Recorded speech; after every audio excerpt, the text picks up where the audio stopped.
Republican, and I like him a lot. I like him a lot. John, I've been in the Congress for a long time, and we used to have, this is how we used to be. We used to work together like you've worked together with me and with the delegation. Thank you very much. I'm quite frankly a little sorry you're leaving. And thanks for what you've done. And thanks for the passport into your district. I appreciate it. And thanks for reaching across the aisle to support the CHIPS and Science Act, which this guy wrote right here. We'll talk about that in a minute.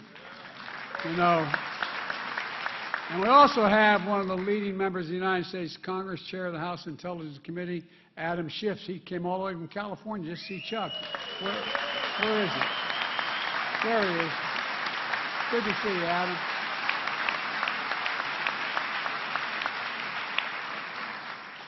Adam and I talk together a lot. We can't share any secrets of the rest of you, but you know, we can talk. He's the only guy I can talk to. I'm only kidding. Folks, we're here to celebrate one of the most significant investments in American history. Again, not hyperbole. One of the most significant investments in American history.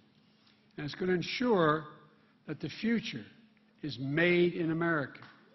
One of the bright spots around the country that should give us a sense of optimism and hope about who we are as a nation. And it's part of a broader story about an economy we're building and one that works for everyone. The positions America put America in a position to win the economic competition of the 21st century. And again, that's not an exaggeration. It's literally an accurate statement. We're joined today by the CEO of Micron to celebrate their commitment to invest $100 billion over the next 20 years here in America to build factories, to make semiconductors, or small little computer chips that power everything in our everyday lives, from our smartphones to our automobiles to washing machines, hospital equipment, you name it. It's the largest American investment of its kind ever in our history. Thank you very much, boss.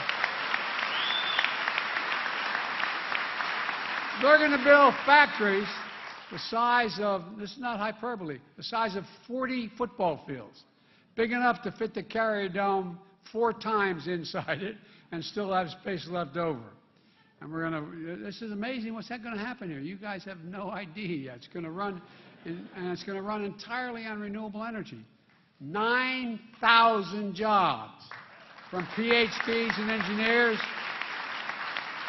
HVAC technicians, machine operators, with an average salary of $100,000 a year, and tens of thousands more jobs across the supply chain.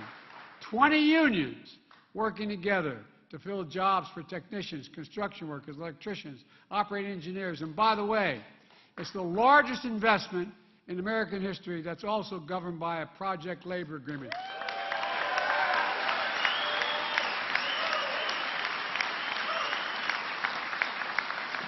That's a fancy way of saying union. Union, not labor, union. They ensure that the major projects are handled by well-trained, well-prepared contractors, subcontractors, and highly skilled workers. These agreements make the construction a top-notch project because they're the best folks to do it. Their projects are on time, on task, and on budget. Back in February, I signed an executive order to make sure large federal construction projects use project labor agreements. And it means that Micron is using one here as well. Micron's also paying a prevailing wage for funding apprenticeships programs, so folks can get trained in places like this community college for one of the thousands of good-paying jobs in this new site. And it really matters. It matters a lot. America invested in these chips. The federal investment helped reduce their costs, creating a market and an entire industry that's American-led. You know, that's how it all started. As a result, over 30 years ago, America had more than 30% of the global chip production. 30%. Then something happened. American manufacturing, the backbone of our economy, got hollowed out. Companies moved jobs overseas from the industrial Midwest as well as from the Northeast and manufacturing towns like here in central New York and upstate New York. And as a result, today we're down to producing only about 10% of the world's chips. We invented them, but we produce only 10%, despite leading the world in research and design of new chip technology as well. It's here in the United States. But because of the new law I signed and Chuck designed and delivered, we're turning things way around in a very big way. With Micron's $100 billion investment alone, we're going to increase America's share of global memory chips and production by 500%.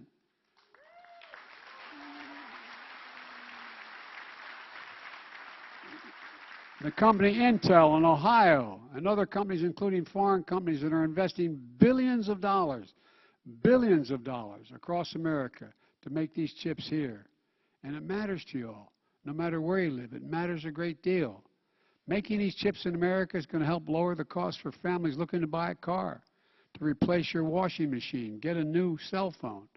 It also helps companies outcompete the rest of the world. And I've heard from Xi Jinping that he's a little concerned about that. No, I'm not joking. It's not, as I told him, it's not about conflict, it's about competition. And we're back in the game. We're competing again in a big way. Think about it this way. IBM needs these chips to build the fastest quantum computers ever built in the world in Poughkeepsie, New York. Instead of relying on chips made overseas that could be delayed because of a pandemic or some other global supply chain issue, they can get their chips in a few hours. It's a game changer. You know, where is it written?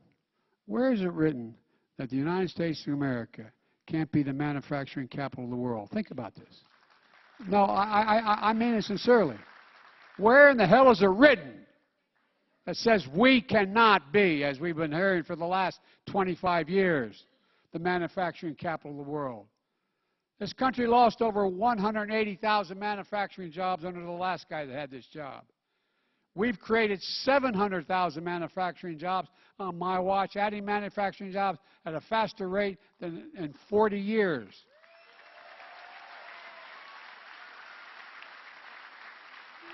The previous president made a string of broken promises in places like Wisconsin, Indiana, Ohio, where promised investments in jobs and manufacturing never materialized, but layoffs and shuttered factories did materialize. On my watch, we've kept our commitments. On my watch, Made in America isn't just a slogan, it's a reality, made in America. And today's announcement is the latest example of my economic plan at work.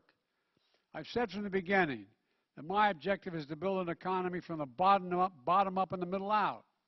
An economy that rewards work, not just wealth. An economy that works for everyone. So the poor have a ladder up, the middle class can do better, and when that happens, the wealthy do very well. They don't get hurt at all. They do very well. It's a fundamental shift, and it's working compared to what the very conservative Republicans are offering these days. Let's just take a look at the facts. When I took office, the economy was in ruins.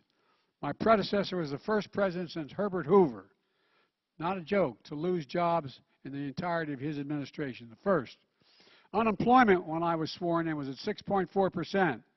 Hundreds of thousands of small businesses closed. The irony is that during the pandemic, the record number of Americans became, at the same time we lost all these small companies, a record number of Americans became billionaires in the middle of this crisis, while more than 9 million people were still out of work from the pandemic when I took office. Today, with the help of the people behind me, we're in a much better place. 10 million jobs created since we took office, a record for any administration in American history. Unemployment is at 3.5%, the lowest it's been in 50 years. 5.4 million Americans applied to start small businesses, the highest level ever in American history. And because of the action we've taken, gas prices are declining. We're down $1.25 since the peak at this summer, and they've been falling for the last 3 weeks as well, and adding up real savings for families. Today, the most common price of gas in America is $3.39, down from over $5 when I took office. We need to keep making that progress, by having energy companies bring down the cost of a gallon of gas. That reflects the cost they're paying for a barrel of oil. There used to be a direct correlation. Barrel of oil goes down, the price at the pump goes down at the same time. If we're taking average profits they've been making over the last 20 years instead of the historic profits they're making today, the price of gas would be down an additional 40% to 40 cents today to $3 a gallon. And by the way, last quarter, the 5 largest oil companies made, in the last quarter, $70 billion in profit in 90 days. Shell announced just this morning that it made $9.5 billion in profits in the third quarter. $9.5 billion. That's more than twice of what they made in the third quarter of last year. And they raised their dividends as well, so the profits are going back to their shareholders instead of going to the pump and lower the prices. Because if they charge the same amount as they were acting as they did a year ago and 2 years ago, when the price of gas goes down, the price of oil goes down, the price of gas goes down. And even though my Republican friends in Congress seem to be hoping for a recession, many of them, present company excluded, today the GDP results came out and the economy, in fact, is growing. In fact, the economy grew at 2.6% rate last quarter. And although it may not feel like it for everyone, people's incomes went up last quarter more than inflation went up. And enough growth. So economic growth is up, the price of inflation is down, real incomes are up, and the price of gas is down. Folks continue to spend, but now at a more stable pace than during our rapid recovery last year. Businesses continue to invest in America. Exports are up, which means we're making things here in America and shipping the products overseas instead of shipping jobs overseas and sending them back here. The supply chains are running more smoothly, helping companies build up inventories. Here's another thing. My predecessor promised, and you heard it for 4 years, infrastructure week, seemingly every week for 4 years. But it never got done. It became a punchline when you talk about infrastructure week. Well, on my watch, we turned infrastructure week into the decade of infrastructure and a headline. A once-in-a-generation investment in our nation's roads, highways, bridges, railroads, ports, airports, water systems, high-speed internet. And the American people are seeing the benefits of this economy that works for them. Families have more net worth today than they did before the pandemic. Fewer families are behind in their mortgages, their credit card bills, than they were before the pandemic. More Americans have health insurance than before the pandemic. And we're doing everything we can to give folks just a little bit, and my dad would say, just a little bit of breathing room. We're giving Medicare the power to negotiate lower drug prices. Folks, we've been trying this for as long as I was in the Congress. We pay the highest price for prescription drugs of anywhere in the world. And I'm talking the exact same prescription made by the exact same drug company, sold in the United States and sold in France. You can buy it probably 30% cheaper in France or Canada, around the world. Where's it written that that's okay? Where does it say that's okay to do? We're capping seniors' out-of-pocket prescriptions starting next year. Prescription drugs, and it's the law now, will not have to pay if they're on Medicare more than $2,000 a year for the prescriptions, no matter how much they cost. Even if their drug costs are $10,000, $12,000, $14,000 a year, like some cancer drugs do cost. Now, if Big Pharma tries to raise drug prices faster than inflation, they're going to have to write a check to Medicare to cover the difference, because there's no rationale for it. Unless they can prove they engage in additional research to improve the product, if it's the same exact product, they cannot raise the price beyond the cost of inflation for that particular drug. And by the way, put this in perspective, last year the price of 1,200 specific prescription drugs went up faster than inflation. We're going to put a stop to that. From now on, if drug companies rise the price faster than inflation, they're going to have to rebate the money back to Medicare. We're also capping the cost of insulin for seniors on Medicare at $35 per prescription instead of the average $400 a month, like some are paying now. We passed tax credits to help families buy energy-efficient appliances, put solar panels on their homes, help them buy an electric vehicle, weatherize their home. Things that are going to save, it's estimated by the utility companies, an average of $500 a year for the families, and much more if they were to purchase a vehicle. Yesterday, we announced steps my administration is taking to get rid of unfair hidden fees, known as junk fees, that are proliferating, like surprise banking overdraft fees, an average of $35 for every overdraft, or credit card late fees, an average of $50. Or if you get on a plane and you want your 2-year-old child to sit next to you, you're going to find out you paid a hell of a lot more for your ticket when you land, before you land. If you find yourself in a position, and it goes on and on and on, all these hidden fees, well, guess what?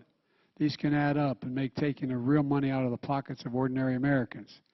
That's on top of actions we took earlier this month to lower the cost of hearing aids, to make them available over the counter at places like Walgreens and Walmart. This is going to save, on average, $3,000 for a pair of hearing aids for millions of Americans with hearing loss. $3,000.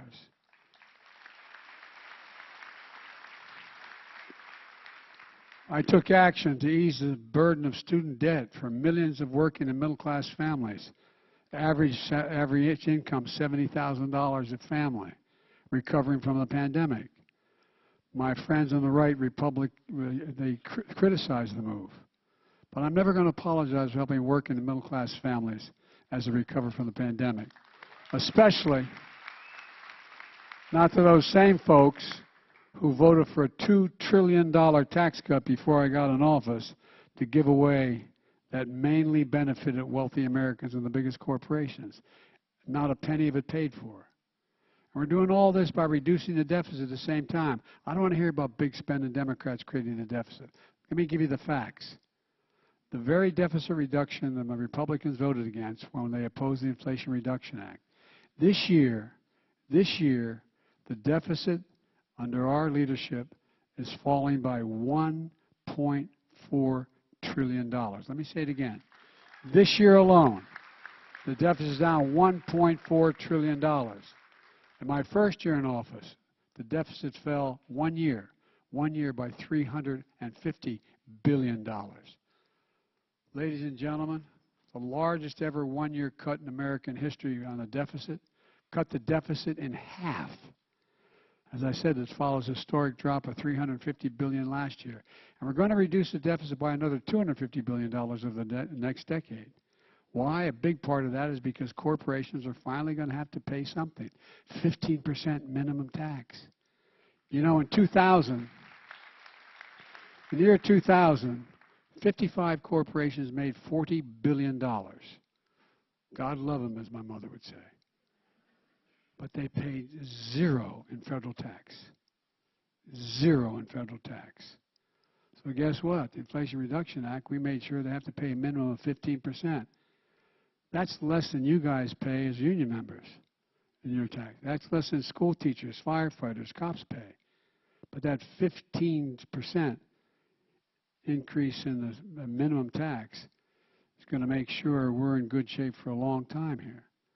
That's all in stark contrast to Kevin McCarthy, Republican leader of the House of Representatives, and his fellow MAGA Republicans who say their #1 priority is to do the following. And they've said it publicly. By the way, if I had asked you and we were just walking down the street, so can you tell me what the Republican platform is? What they're for? I'm not joking. I'm being deadly earnest. Like I said, I've been around a long time in public life. Republicans usually always have platforms. Say, this is what we're for. Well, they can't tell you what they're for, but they'll make sure they'll tell you what they're against. They're going to give the power we just gave to Medicare to lower drug prices back to Big Pharma to raise prices instead. The cap on the $2,000 cap on prescription drugs for seniors, gone, if Kevin has his way, McCarthy. $35 a month cap on insulin for diabetes for seniors, gone. Savings on health care premiums, $800 a year for literally millions of Americans under the Affordable Care Act, gone. And of course, they're still determined to repeal the Affordable Care Act overall, which would mean that tens of millions of Americans with pre-existing conditions who can't otherwise get insurance will lose even that insurance because they have a pre-existing condition. These protections are gone as well if the Republicans get their way, if Kevin gets his way in the Republican Congress. Tax credits to lower energy bills, gone. Corporate minimum tax, gone. Under the Republican plan, some big corporations are going to go back to paying zero again. That's the plan. I would argue it's reckless and irresponsible and will make inflation worse if they succeed. And then they're coming after Social Security. Now, it sounds like, you know, there's Biden, that's typical Democrat saying Republicans are after Social Security. This is the one thing they've said out loud. They've written it down on pieces of paper. Senator Rick Scott, the Republican from Florida, who's in charge of getting Republicans elected to the Senate, has a plan that's laid out. You can look it up. You can, as I used to say, you can Google it. The plan that Congress will give Congress the chance to cut Social Security, Medicare every 5 years. Every 5 years it's going to be up on the ballot. Either gets voted on or gets lost. Every 5 years. It's no longer, there's no such thing as a permanent plan. Every 5 years, you've been paying your Social Security since you were 16 years old in your first paycheck. Senator Ron Johnson, the senator from Wisconsin, he thinks that's taken too long. He wants it done every year. Every year, Social Security and Medicare are in the chopping block, every single year. And now they put forward a real ticking time bomb for the country. You're going to hear a lot more about it. The Republican leadership in the Congress has said, they made it clear, that if they don't get their way, if I don't vote to shut down, if I don't vote to reduce Social Security and Medicare, if I don't support that, they're going to shut down the government, refuse to pay America's bills for the first time in American history, to put America in default. Again, read this. That's what they're saying. Unless we yield to the demands to cut Social Security and Medicare, they're determined to cut Social Security and Medicare, and they're willing to take down the economy over it. There is nothing that would create more chaos or do more damage to the American economy than that happening, if it were to happen. Let me close with this. It's been a rough few years for a lot of people I grew up with, hardworking Americans. For a lot of families, things are still tough. But there's some bright spots out there where America is reasserting itself. I've asked CEOs, including Micron and CEOs of many other countries, the following question. When I spoke to the Business Roundtable, spoke to the Chamber of Commerce, National Chamber of Commerce. When the United States government decides to invest considerable resources in a new industry that we need to build up for our national security and economic well-being, does that encourage or discourage companies from getting in the game? The overwhelming answer is it encourages them to get in the game. Federal investment attracts private sector investment, particularly in those things we need badly. Our national security depends on us having access to the most modern computer chips in the world. It depends on it. One of the things I've been able to do, and I make no bones about it, because of Russia's activities, we have curtailed their ability to access some of this stuff. And guess what? They're not able to rebuild those devastating weapon systems to take out those civilians in Ukraine as well. Not a joke. It makes a big difference. These things matter. They matter a great deal. And it creates jobs and it creates industries. It demonstrates we're all in this together. And that's what today's all about. I've never, and I mean this sincerely, I've never been more optimistic in my life about America's future. I mean it sincerely. Not because I'm president, but because we have entrepreneurs and people who know what they're doing to lead us to in a completely different era in terms of the kinds of technologies we need, like this man right here. Because I look out at the younger generation. It's the best educated generation, the least prejudiced, the most engaged, and the most least self-serving generation in American history. And look, I hope you feel what I feel standing here today.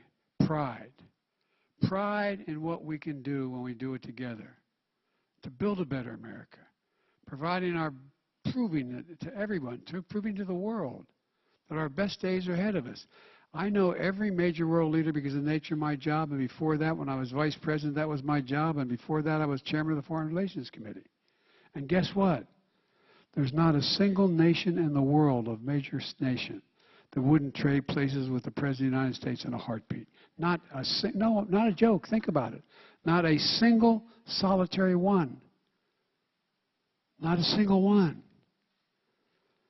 And I talk to these folks all the time and meet with them all the time. And they want to know, are we going to be okay? Because if we're doing well, they think they got a shot to do well too. And that's not hyperbole.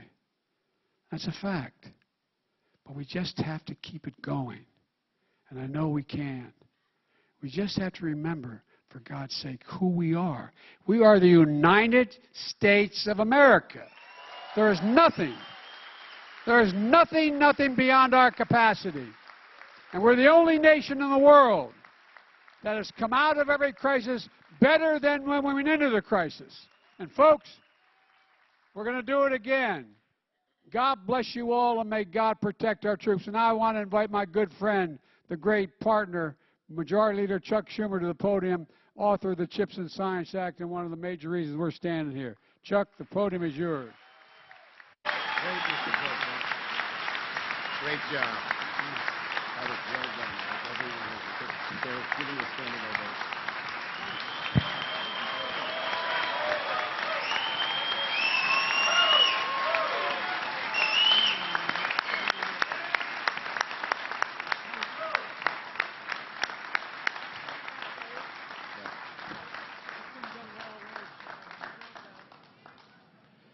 Well, what a great speech. Does that show what the America we stand for is? Absolutely. Thank you, President Biden. And it's my distinct honor to welcome you back home to Syracuse. Your history in Cuse is no secret, dating back to SU days many years ago.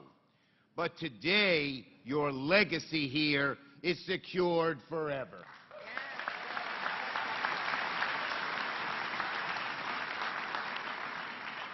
Let me thank my true partner throughout this process, another SU alumni, and that is Governor Hochul. We make an unstoppable team, and if I didn't have her fighting alongside me for New York, we wouldn't be here celebrating today. I also want to thank your great county executive, Ryan McMahon. Where's Ryan?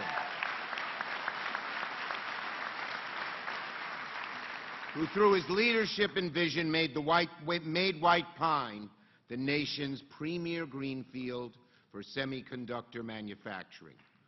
The county executive, Center State CEO Rob Simpson, Building Trades President Greg Lancette, and a round of applause again for Shawnee Davis,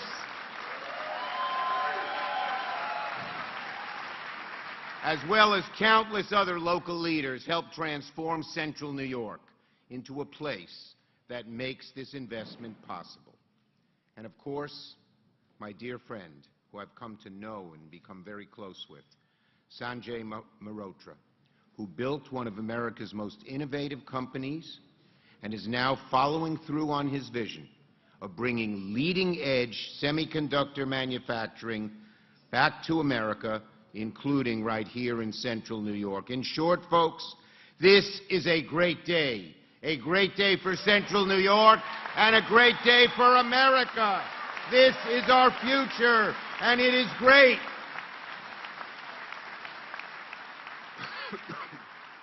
If there's a word to describe this moment, it's transformational. Transformational. Transformational can describe now what is happening here in Syracuse, in upstate New York, and in America. This is the largest private investment in New York history, the largest private investment in the nation, right here in central New York. 50,000 New York jobs. Enough to fill every seat in the JMA Dome, where Cuse is going to beat Notre Dame this week.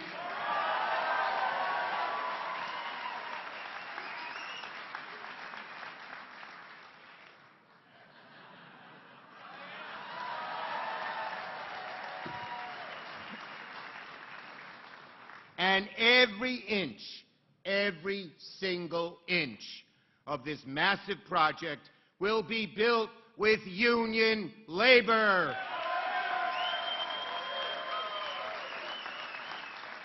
When I wrote this bill, I told the CEOs, yeah, we want to help you. Yeah, we want to bring you back. Yeah, we don't want those plants going to China or Germany or anywhere else, but we're not going to do it unless we do it all with union labor, plain and simple. So getting this done has been a passion of mine, yes. I feel so fervently, so strongly about it. It's why I worked so long, so hard, so persistently for the last 3 years to author and pass the bipartisan CHIPS and Science Bill and bring Micron to central New York. To the innovators, to the job creators, to the workers that witnessed the slow erosion of semiconductors. We will bring these jobs back to our shore and finally, once and for all, end our dependence on foreign-made chips.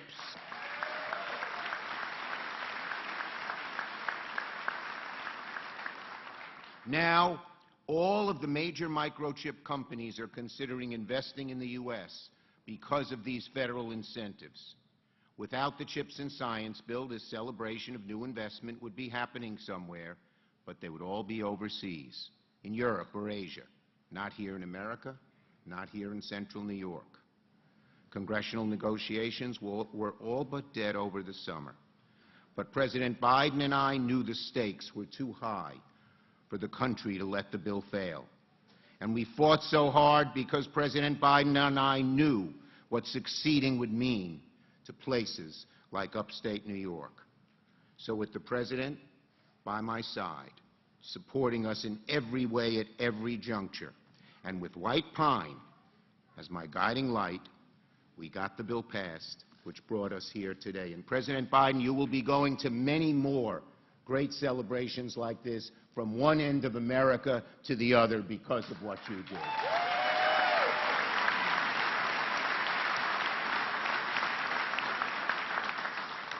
And the bottom line is, as the President outlined, there's a real difference between the two parties, folks. This was a bipartisan bill. I give my Republican colleagues, Congressman Katko and others, credit for joining us. But make no mistake about it, it was only because there was a Democratic majority in the Senate, in the House, and a Democratic president. If McConnell was leader, this bill never would have seen the light of day, and we would not be here today.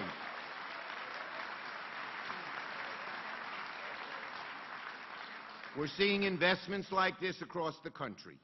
And as I said, it will revitalize not only Syracuse, not only upstate New York, but Ohio, Georgia, Arizona, so many more places. And our children, our grandchildren, will benefit long-term from the investments Micron is making in the community, with jobs, with a future that every parent dreams of for their children.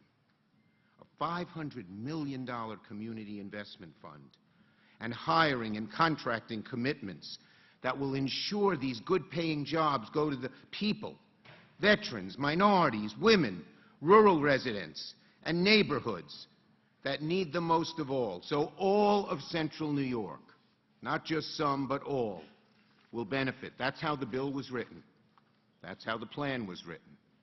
It will give people of all ages, of all walks of life, from the dad looking to upgrade his career in manufacturing, to the little girl who dreams of being an engineer. It will give them all the education, the training, the support they need to build a life here in the community they grew up in and love. Just think of what this means. The chips that power nearly every aspect of our daily lives, our economy, our national security, will be made in America by upstate New Yorkers. So yes, in conclusion, my friends, Syracuse has always been part of President Biden's history. But now, thanks to the President's leadership, Mr. President, you have changed Syracuse's history forever. So this is a great day for upstate New York, a great day for America. Thank you for celebrating the future here today with us. God bless you. God bless America.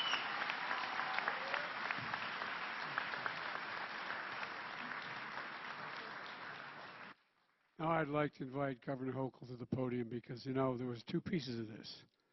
There was an important piece of legislation passed in the United States Congress, but there was also an important piece of legislation initiated by the governor to make this finally happen. Governor, the podium is yours. Thank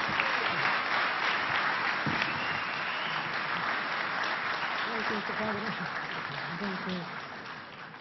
Good morning, Central New York. No, it's afternoon, isn't it? Just see if you're awake. I know some of you have been here since this morning, and I appreciate your patience. I just catching it, see if you're paying attention here. It is so fabulous to be here. I have waited for this day for so long, and I'm so grateful to have extraordinary partners, people in the private sector, labor community, and in government. And that does start with our very own, once a resident of Syracuse, New York, when he was a student at the law school, our president, President Joe Biden. I want to thank him for coming to town, not for a law school reunion, but a reunion of upstate with the glorious past of its manufacturing legacy. That's what the reunion is going on right here today. And then we've waited our lives for this. We have waited such a long time to finally have that sense of hope again, and it happened again.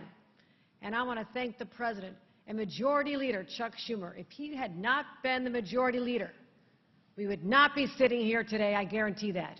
We needed the Democrats to get this over the finish line, and I do thank Senator Gillibrand and all the other senators who teamed up on this. And in New York State, knowing how important this was to our state, I thank the entire Democratic congressional delegation and the two Republicans, John Katko and Chris Jacobs of Buffalo, for being the two who supported it. I'm grateful. I'm grateful you stood up. I'm grateful at least you stood up. And Sanjay Mehrotra, I cannot believe the relationship that we've had just over this last year. Our shared values and how we can work together, the private sector and government, saying we can work together to just build and energize a community that had been forgotten for so long. I know you're doing this because you want to continue to be the world's greatest manufacturer of semiconductor chips, and you will be. And you're going to do it here. But what you have done to my community, to my state, is something I will go to my grave grateful for, because you transformed a state that for a while had given up believing in itself. So Sanjay, to you and all your partners at Micron, everybody from Micron, we love you. We're so grateful you're here. You've been extraordinary.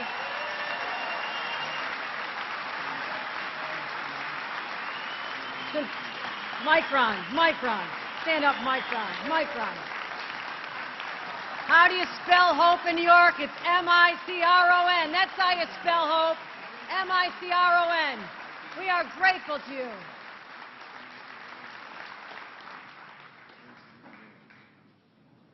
And I remember my first weeks as governor, just a little over a year ago. Kevin Eunice came to me, and I want to thank him personally, because this was the job, Empire State Development. He said, we have an opportunity. There's these guys from Idaho, a company. They're going to look around the country for an opportunity to expand. I said, how big is this? It's the biggest deal in Americans' history. I said, really? Sounds a little big, Kevin. But I said, bring him into my office. Let's see what this is all about. So we had a meeting. We had a chance to talk about what I knew about upstate, because I'm from upstate. I happen to be the first upstate governor in 100 years. I know upstate New York.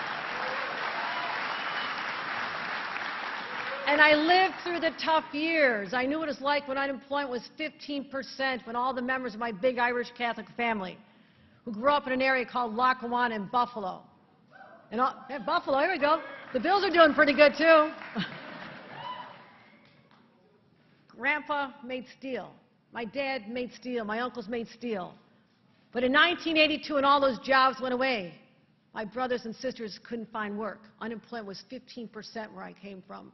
And it was all over upstate New York. We lost those jobs to Japan and China, the Southwest. The phrase in my community was, last one out the door, turn out the lights. That's what we told our kids. Our greatest export were our children. I lived through that. That's in my soul. I know what happened to a state and to a community because the businesses gave up on us. We didn't give up on them. We were still the same people. We still wanted the dignity of a good job.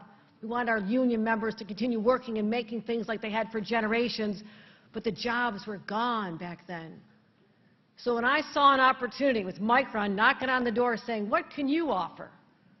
We said, we're not losing this one. This is just too big. This is how we can regain that sense of exceptionalism that we've always had as New Yorkers.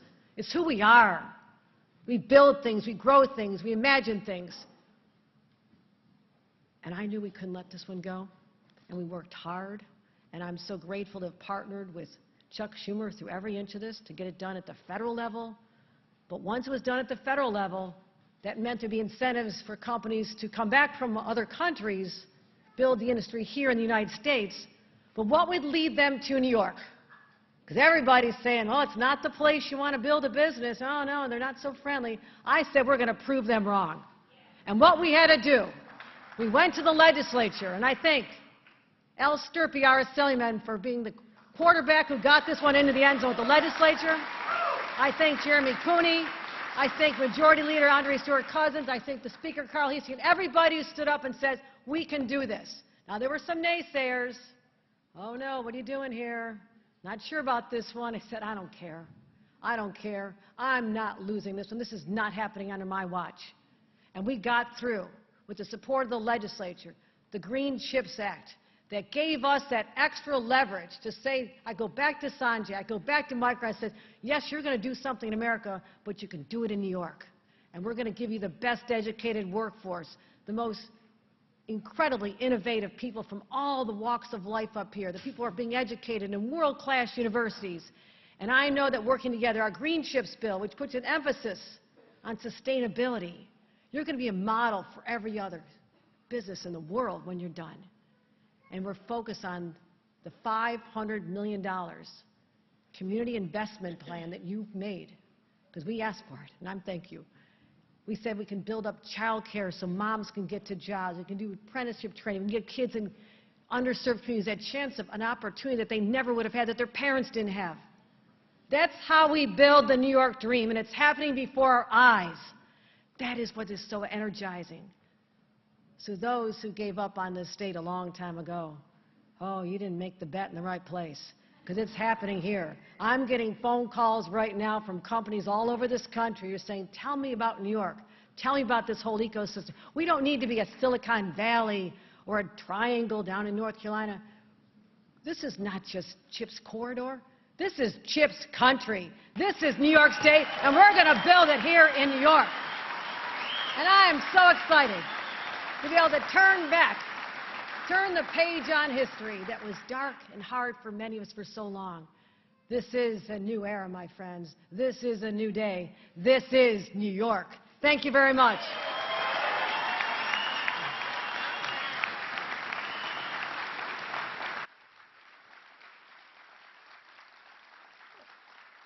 As you all can tell, one thing we lack from this delegation is enthusiasm. I want to introduce Senator Gillibrand now to bring her to the podium, but I want to make one comment that may not seem totally consistent with what we're doing. One of the reasons why women in America have an opportunity to serve in any capacity they have, including in the military, why we have department heads of entire United States Coast Guard and others, is because of this woman right here. So, Kristen, it's all yours.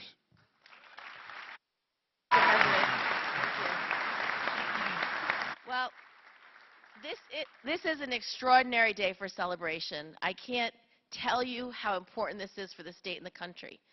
And it starts with a president who believes in the American worker, who believes in the American union movement, and who believes in the endless possibility of what America can build and what America can do. And that is President Joe Biden. Thank you, Mr. President, for having the vision to bring us here today. The second person we need to celebrate is our own Senator Chuck Schumer. He brought this to life from the beginning. This was his idea. He's been working on this legislation for over a decade. He knew that to compete with China, we needed to make it here. He knew if this country was going to be secure, we needed to make chips here. He knew that the only way to do this was through a bipartisan bill that would bring the whole country together about making it here. It was Chuck's dream vision from the beginning, something he knew he would do when he became majority leader. So I just want to thank Senator Schumer for not only being our vision, but our closer. Thank you, Senator Schumer, for getting it across the finish line. And then I have to thank our governor. This doesn't happen without a governor who is able to come to the table with resources, to come to the table with promises of the best workforce in the country, who can come to the table with promises for education, for a pipeline of the best students, of the best workers, someone who could come to the table with tax incentives, meeting this company, Micron, halfway to get it done. Governor, without your vision and your commitment, this would also not be done. So thank you to Governor Hochul. And last but not least, our CEO. Sanjay's had a vision for what Micron can do. I can't tell you how proud he was to show the president what this plant's going to look like, that it's football field after football field in length, the state of the art. It was amazing. It was more than a kid in a candy shop. It was a man who was realizing his vision of his whole future. And he sees each one of you in this future. Every worker in this community is part of this future. And it is a bright future, and you should be so proud. Thank you so much. Now, there are 3 reasons why this is a big deal. And I won't use the word that the president likes, but it's a big deal. And it's a big deal for 3 reasons. The biggest and most important, especially for this community, is jobs. This is going to create tens of thousands of jobs over decades. This is not a small investment. This is a generational investment. And not just this generation, but the next 3. This is extraordinary for what it will do for Central and Upstate New York. It is extraordinary. And as the governor said, more companies will come. They will want to be part of this ecosystem. They will want to be part of this energy. They will want to be part of this success. The second reason this matters so much is national security. I sit on the Intelligence Committee and I sit on the Armed Services Committee. And when the Republicans did not want to fund this entire bill, several of us went to the SCIF to tell them, if you do not fund this now, we will not compete with China and we will not be able to keep this country safe. They understood and they got it done because of Senator Schumer's leadership. So this is the most important component to keep this country safe. Do not underestimate how important it is to be at the forefront of semiconductors, of AI, of quantum, and supercomputing. And this technology allows for all of that. Without it, we do not keep our country safe. And the last reason why this is so exciting is that it's hope. It's hope for the future. It's hope for tomorrow. It's for every kid sitting in the audience or watching this on television saying, I could be an engineer. I could be a mathematician. I can work at Micron. I can work anywhere. I can be the future of this country, the leader and the builder to see made in America once again right here in upstate New York.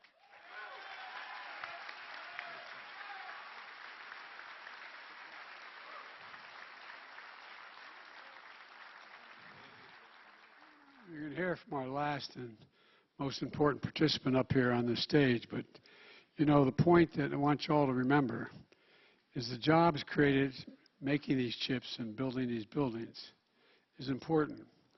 But guess what? Those of you who sell automobiles in dealerships are going to sell a whole hell of a lot more cars because people have good salaries. Those of you who make sandwiches in restaurants are going to make a whole lot more meals. Those of you who have clothing stores. I'm not joking. Think about the spinoff. Think about the spinoff.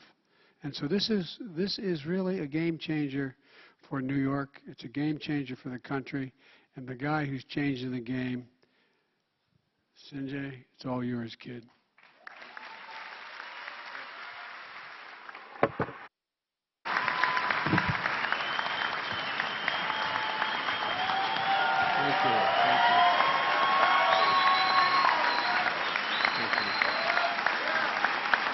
Thank you. Thank you, Mr. President, for that introduction. Mr. President, I can tell you that as an immigrant and as representing 48,000 team members of Micron, this is really an humbling and a profound honor. We wouldn't be here today, Mr. President, without your vision and leadership on the CHIPS Act. You championed this so hard, not just for national security, not just for economic security, but what it means for the communities, for the workers who will make the world's most advanced memory chips. The people of Clay and this region can take pride that what they make here will be used all over the world. Thank you, Mr. President, for your leadership and for making this moment possible. And today we are celebrating the largest semiconductor manufacturing investment ever announced in the United States, an investment right here in the heart of New York.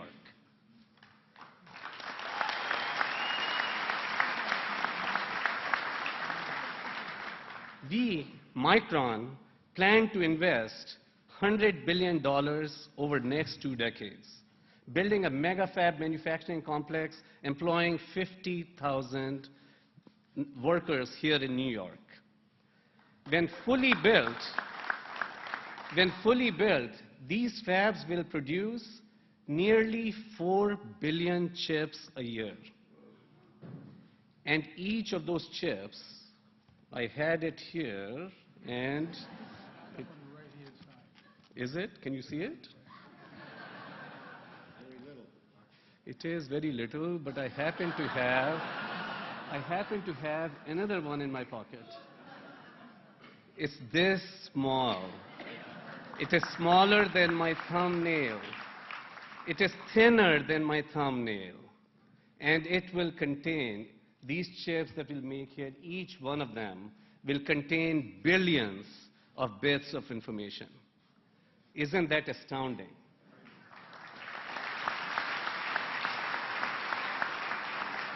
The fabs that we built right here in Clay will be a critical part of Micron's global manufacturing network, creating leading-edge memory chips to be used in most demanding electronic applications worldwide, everywhere.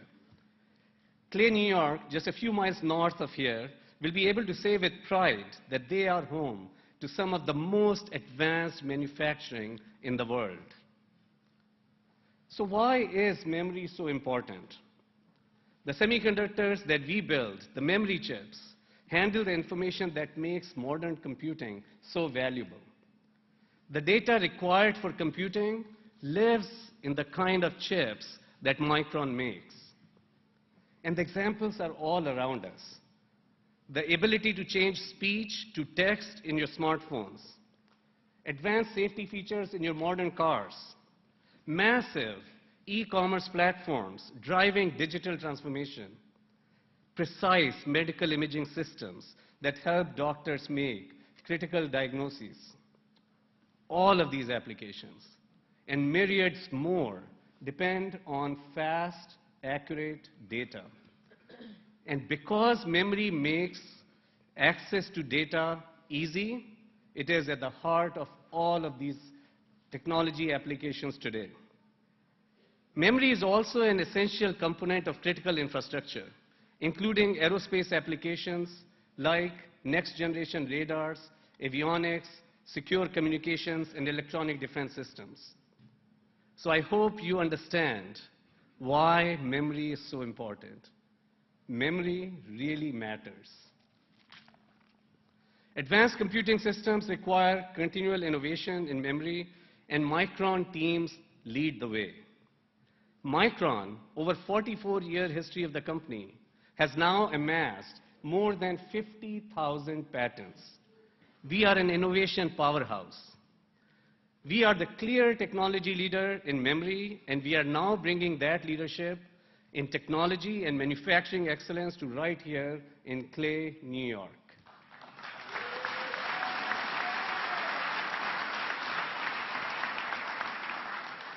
And the importance of memory is also underscored by the sheer size of the market. The total market for memory is expected to grow to more than $300 billion by the end of this decade. So it is obvious, to meet the growing demand for memory, new fabs need to be built. But not long ago, an investment of the scale that we have talked about today in the United States was not obvious at all. In fact, it was not even realistic.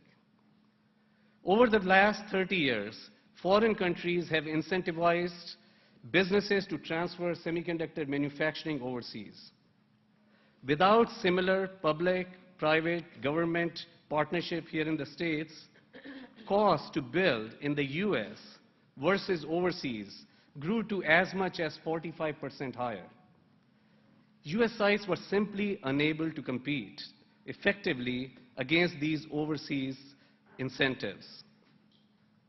But now, what we are doing, what many thought impossible just a few years ago, with the CHIPS Act, totally changes that. Now with CHIPS Act, we'll make the US and New York specifically a hub for leading-edge semiconductor manufacturing.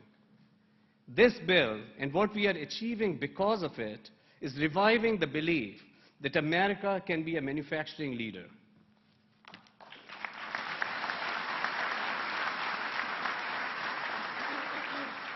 We are grateful to President Biden, Commerce Secretary Gina Raimondo, Senator Schumer, Senator Gillibrand, and so many others who ensured CHIPS became a reality. Senator Schumer, in particular, was a fierce advocate for CHIPS Act and for New York. Senator, you were relentless, and that's why we are here today. But equally important are the many state and community partners who made New York a great fit for Micron. I'm appreciative to Governor Hochul for her vision and drive to create an incentive package led by the team at Empire State Development that is helping level the playing field. Governor, you were visionary, creative, strategic, firm, and yet fair. You were instrumental in achieving this partnership between Micron and New York. Thank you.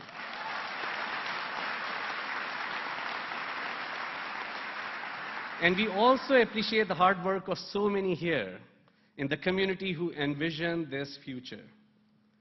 Center State CEO Rob Simpson, County Executive Ryan McMahon, Mayor Walsh, Congressman John Katko, OCC President Hilton, and Syracuse Chancellor Severud.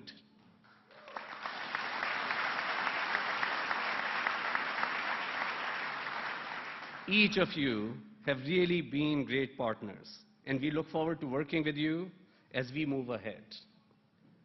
And we know New York will stand alongside us to ensure a successful partnership because we share common goals. Goal 1, meeting the economic and national security needs of the US. Goal 2, securing long-term global semiconductor leadership for the US. 3, strengthening and expanding Central New York as a regional semiconductor and innovation hub. And 4, generating profits, benefits for a wide range of stakeholders in the community.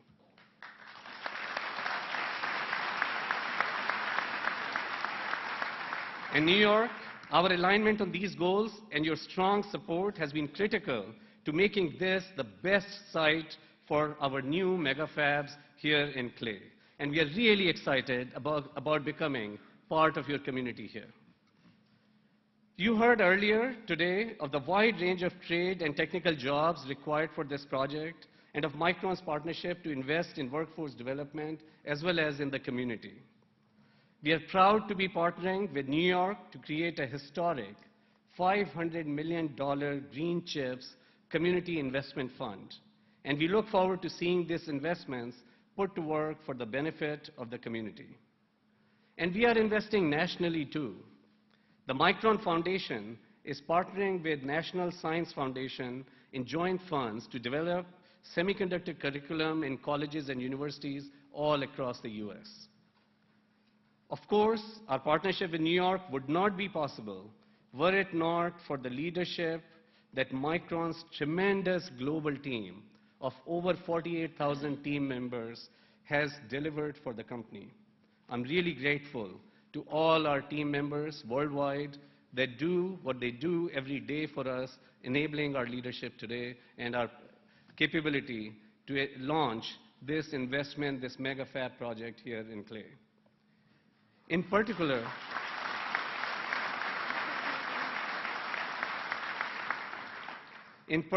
I want to thank the team that worked with the New York team.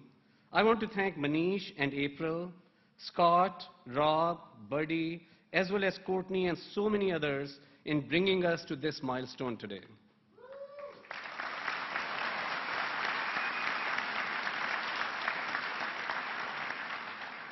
I also want to thank Micron's exceptional board, who were an integral part of our final decision to select New York for this mega fab site.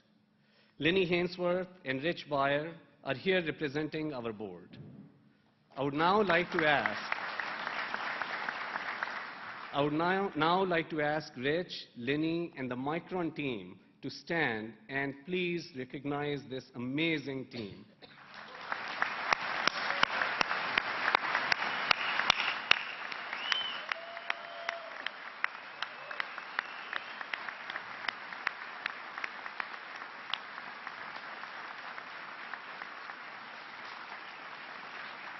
Thank you, team. Thank you. Today is indeed a historic day. We are at the beginning of a transformational journey that will have an impact for generations to come. Transformational for Micron and our capabilities to create leading-edge memory. Transformational for Central New York as together we build a world-class semiconductor hub. Transformational for the United States and the world, driving a renaissance in advanced manufacturing, securing our future, and building technology solutions that truly will enrich life for all. Thank you.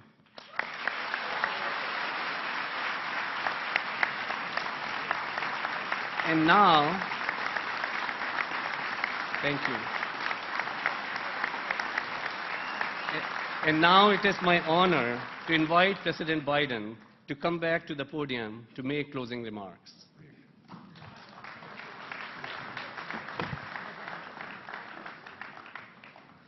Very brief closing remarks. You're a very patient audience, but there's a lot to be excited about. There really is. We use the word all the time, transformational, but this is transformational.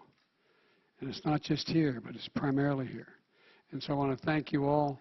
This is a big day for Central New York, but it's also a big day for the United States.